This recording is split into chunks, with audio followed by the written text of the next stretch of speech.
আসসালামু আলাইকুম। আশা করি আপনারা সবাই ভালো আছেন। আগামীকাল পুঁজিবাজার কেমন যেতে পারে এ বিষয়ে যদি আলোচনা করি তাহলে আজকের মার্কেট নিয়ে একটু কথা বলবো। তারপর আগামীকাল মার্কেট কী হতে পারে এবং দু একটা নিউজ নিয়ে কথা বলার চেষ্টা করব। আজকের মার্কেটের আমি মনে করি ইন্ডেক্স যে মাইনাসটা হলো সেটা আসলে গতকালকেই কনফার্ম হয়ে গেছে যে আজকে ইন্ডেক্স মোটামুটি যারা পুঁজিবাজার সম্পর্কে একটু ধারণা আছে তারা খুবই ভালোভাবে বুঝে গেছে আজকে ইন্ডেক্সটা মাইনাস যাবে। তো সেই হিসেবে 10 পয়েন্টের মতো মাইনাস স্বাভাবিক। তবে এর মধ্যে পজিটিভ দিক যেটা আছে সেটা হচ্ছে 727 কোটি টাকার লেনদেন হলো। এই ইন্ডেক্সটা 10 মাইনাস করে যদি 600 কোটি টাকার লেনদেন হতো, এটা খারাপ হতো আরও বেশি মার্কেটের জন্য। লেনদেন কম হয়েছে, ইন্ডেক্সও নেগেটিভ, আমি মনে করি এটা মার্কেটের জন্য ভালো। আর এর বাহিরে টপে লুজারে অন্যান্য দিন যা ছিল তাই ছিল। আর যেভাবে শেয়ারগুলোর প্রাইস বাড়তেছে বি ক্যাটাগরি এবং জেড ক্যাটাগরি সেগুলোই ছিল।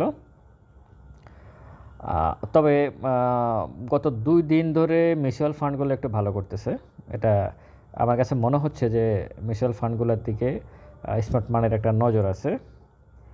আর ইন্ডেক্স মুভারটাও আজকে পজিটিভ, স্কয়ার ফার্মা ছিল 1.91, বলিয়ামে মিডল্যান্ড ব্যাংক, এনআরবি ব্যাংক, রবি, শাইনফোকাস সিরামিক। রবি একটু ভালো আগামী দিনও করতে পারে। এর অন্যতম কারণ হচ্ছে তার ডিভিডেন্ড ঘোষণাকে কেন্দ্র করে। যেহেতু ডিভিডেন্ড ঘোষণা করছে, আশা করি ভালো কিছু হতে পারে। রবি আর একটু হয়তো ভালো কিছু করতে পারে, তবে রেকর্ড ডেটের আগেই যা হবার হয়ে যাবে আর কি। যাক, আজকের মার্কেট সব কিছু মিলাই নেগেটিভ, এটা জানাইছিল, নেগেটিভই হয়েছে। এখন আগামীকালকের মার্কেট যদি আমি বলি, সেটা হচ্ছে মুভিং অ্যাভারেজ 14 দিনের ভ্যালু, ম্যাকডি এবং হিস্টোগ্রামের বার, 3টা সাইড থেকে এখনও বাই সিগন্যাল দেওয়া আছে।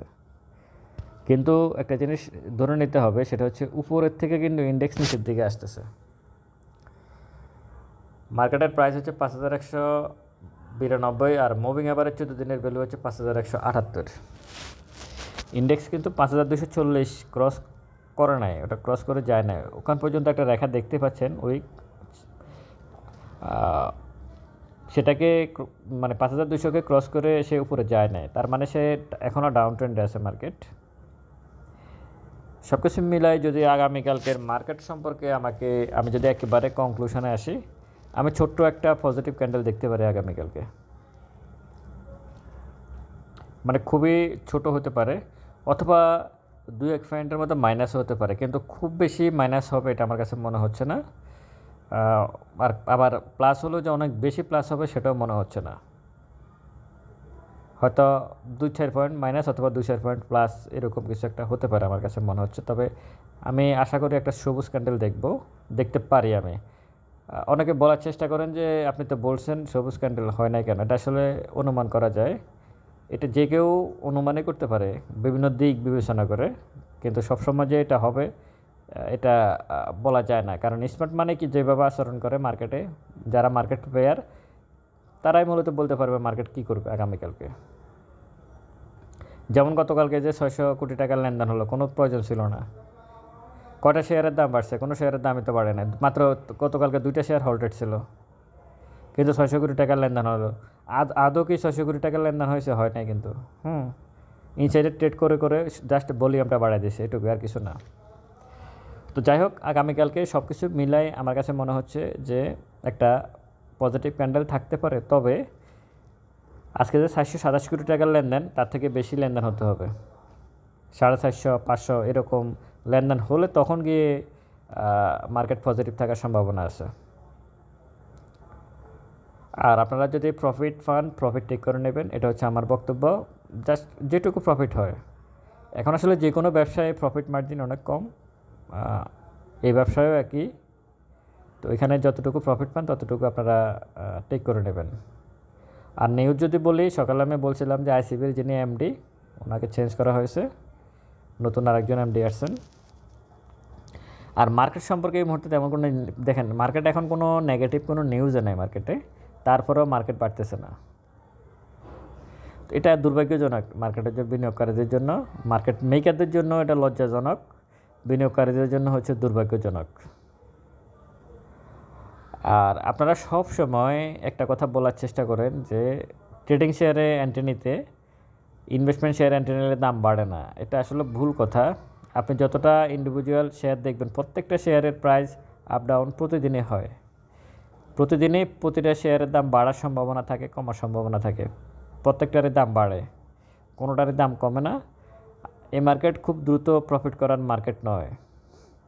আস্তে আস্তে প্রফিট করবেন, প্রফিটটা যাতে আপনি কাজে লাগাইতে পারেন, আপনার টাকাটা যাতে থাকে, যে প্রফিটটা করছেন ওই প্রফিটটা যাতে আপনার হাতে থাকে, এটাই হচ্ছে সবচেয়ে বড় বিষয়। আর আমি বলবো যে একটা স্টক কিনছেন, একটা স্টকের প্রাইস ইন্ডেক্স পড়তেছে, আপনার স্টকের প্রাইস কমতেছে না, এটাকে খুব বেশি সম্মান দেখানো উচিত। কারণ হচ্ছে আপনার বুঝতে হবে যে ওই স্টকটা সঠিক স্টক, দাম বাড়ার দরকার নাই। ইন্ডেক্স যে পড়ছে কিন্তু আপনার শেয়ারের প্রাইস ওইভাবে পড়ে না, একই জায়গায় আছে, আপনি বুঝবেন যে আপনার শেয়ারটা অনেক বেশি স্ট্রং আছে, যে কোনো মুহূর্তে বাড়ার জন্য সে প্রস্তুত আছে। একটা স্টকের প্রাইস যদি না পড়ে, ইন্ডেক্স পড়তেছে কিন্তু শেয়ারের প্রাইসটা পড়তেছে না, আপনি বুঝবেন যে আপনি সঠিক জায়গায় এন্ট্রি নিয়েছেন। আর সঠিক জায়গায় যদি আপনি এভাবে এন্ট্রি নিতে পারেন তাহলে অবশ্যই আপনি প্রফিট করবেন। সব কিছু মিলাই আপনারা আগামী দিনের মার্কেটে যেহেতু বৃহস্পতিবার একটু অবজারভেশনে রাখবেন। তবে আমি মনে করি একটু ভালো কিছু হতে পারে, সকাল থেকে অন্তত ভালো কিছু হতেই পারে, হওয়ার সম্ভাবনা বেশি। যদি সকাল থেকে প্রফিট টেক করার স্কোপ থাকে, প্রফিট টেক করে নেবেন। আর ঢাকার ভাইরা তো অনেকেই ফোন দিয়েছেন, আমি এই মুহূর্তে আসলে ঢাকাতেই আছি। আশা করি আজকে এক ভাইয়ের সাথে দেখা করে আসলাম কেরানীগঞ্জে। ওনার সম্মান আর মানে আমার প্রতি যে ভালোবাসা, কৃতজ্ঞতা ওনার প্রতি, ওই ভাইয়ের প্রতি। আর যারা ফোন দিয়েছেন আপনাদের প্রতি অনেক কৃতজ্ঞতা। আর দেখা হবে অনেকের সাথে। ভালো থাকবেন, ভিডিওটা ভালো লাগলে শেয়ার করবেন। আসসালামু আলাইকুম।